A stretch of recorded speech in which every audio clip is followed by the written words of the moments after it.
Baik, kita lanjutkan.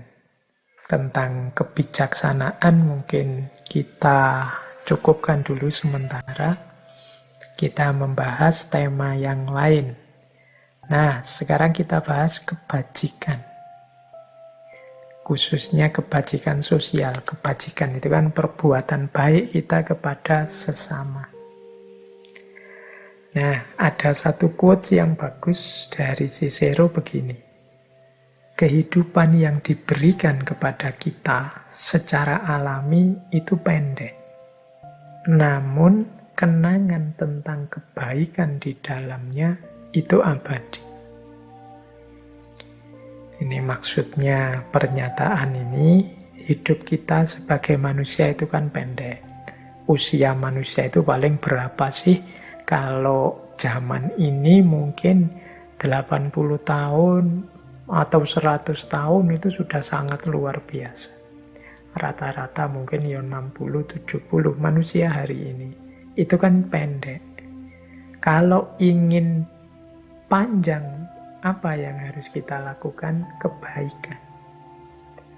Karena kebaikan itu akan dikenang. Dan kenangan akan kebaikan itu abadi. Abadi dalam tanda petik ya. Abadi versinya manusia. Selama manusia ada, dia akan dikenang. Maka strategi untuk panjang umur itu sebenarnya strategi dengan jalan melakukan kebaikan sebanyak-banyaknya yang dikenang orang.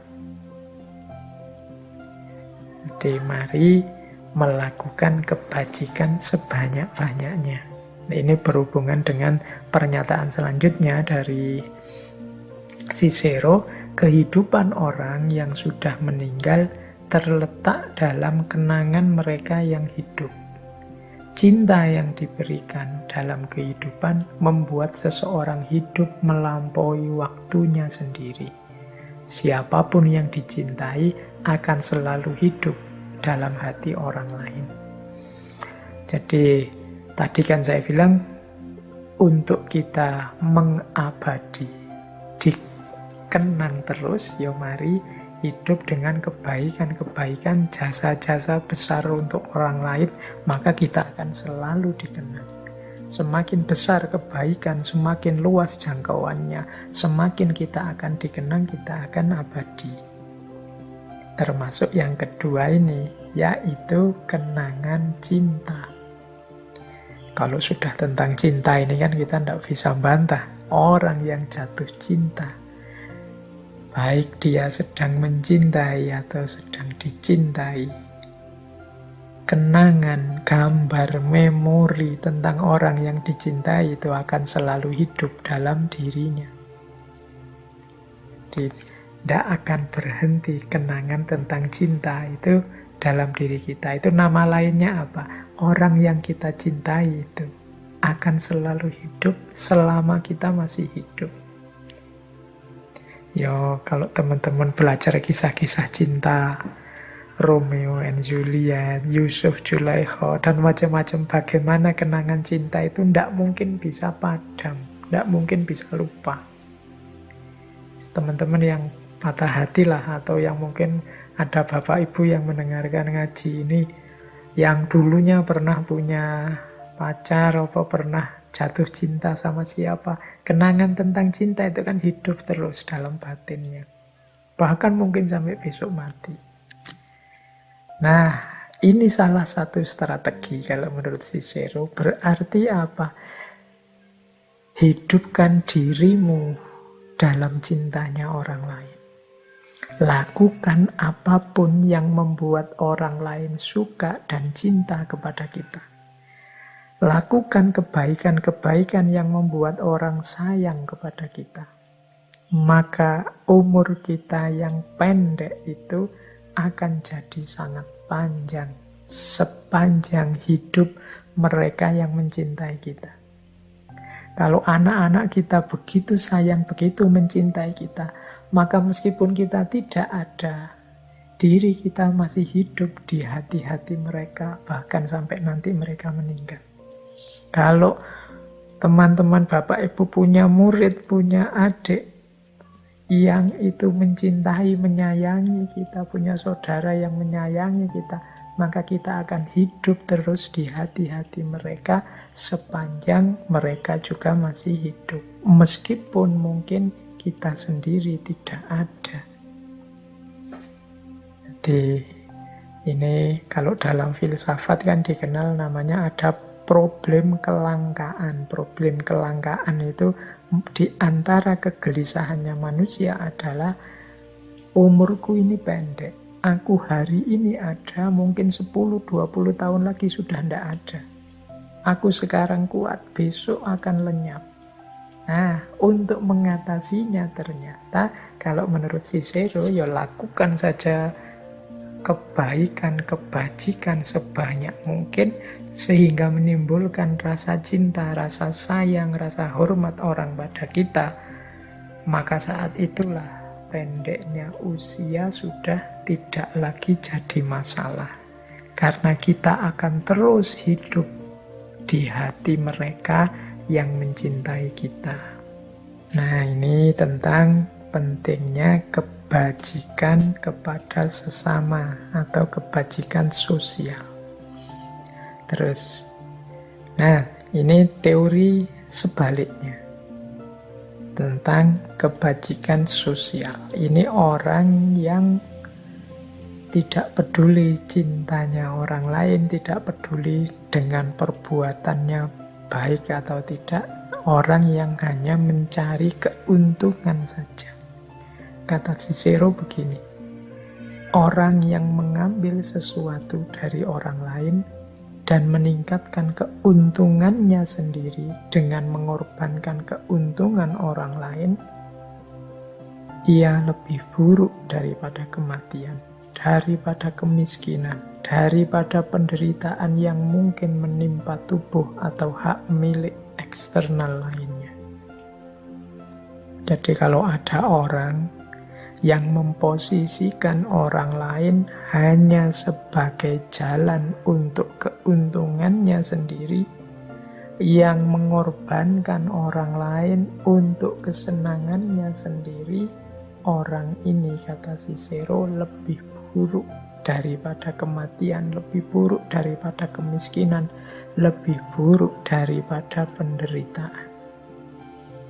Ya bahasa lainnya nih, orang yang sangat-sangat buruk. Orang yang tidak memikirkan kebaikan orang lain, orang yang tidak menjalankan kebajikan tapi hanya mencari keuntungan.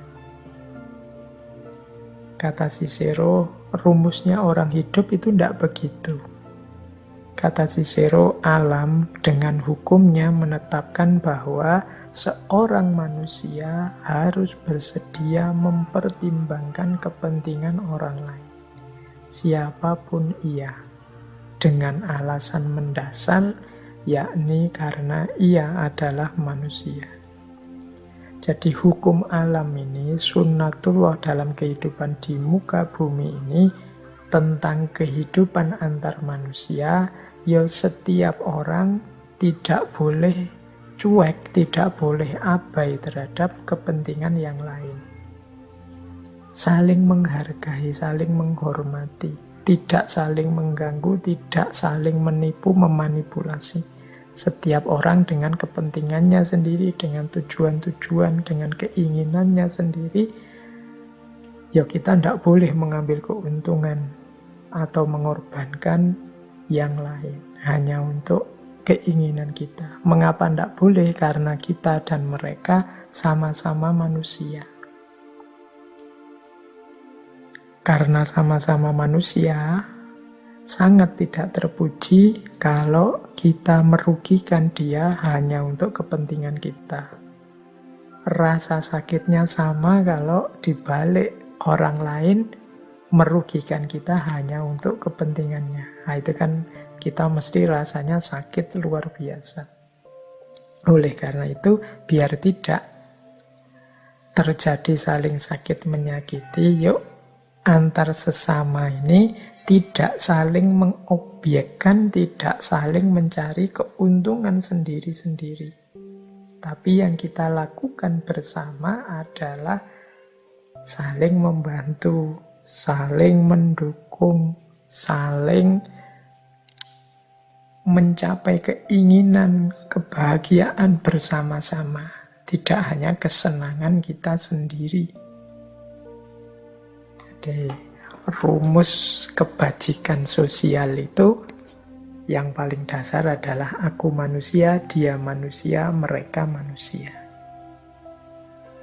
Jadi tidak harus lebih dulu. Kadang-kadang kan kita itu melihat orang itu labelnya dulu. Ini orang ini dari kelompok mana, orang ini aliran apa, orang ini grupnya siapa. Begitu kita tahu dia beda dengan kita, alirannya, kelompoknya, grupnya, biasanya kemudian kita anggap dia tidak sama dengan aku. Kita lupakan status manusianya, kita anggap dia dalam tanda petik seperti bukan manusia. Dan kita merasa bebas menyakitinya, kita bebas mencacinya, kita merasa bebas menjelek-jelekkan, menjatuhkannya. Kita lupa golden rule. Dalam golden rule itu aturan emas dalam dunia moral akhlak, bahwa jangan lakukan apapun yang kalau dilakukan padamu engkau tidak mau. Tapi karena kita tidak menganggap mereka manusia selevel kita, akhirnya kita pun berlaku zalim, merusak pada mereka, hanya mencari keuntungan kita dan mengorbankan mereka. Nah, ini kebalikan yang tadi. Kalau tadi kita yang mencari keabadian dengan jalan kebajikan sehingga kita hidup di hati orang lain, kalau ini sebaliknya, mungkin kita masih hidup, umur kita panjang pun orang nyumpah-nyumpah ingin kita segera berlalu, ingin kita segera tidak ada lagi. Kalau tadi meskipun sudah mati kita masih dikenang, kalau ini masih hidup pun kita didoakan orang untuk segera berlalu. Mengapa? Mungkin orang jengkel dengan kita, orang marah, muak dengan perilaku kita, dan lain sebagainya.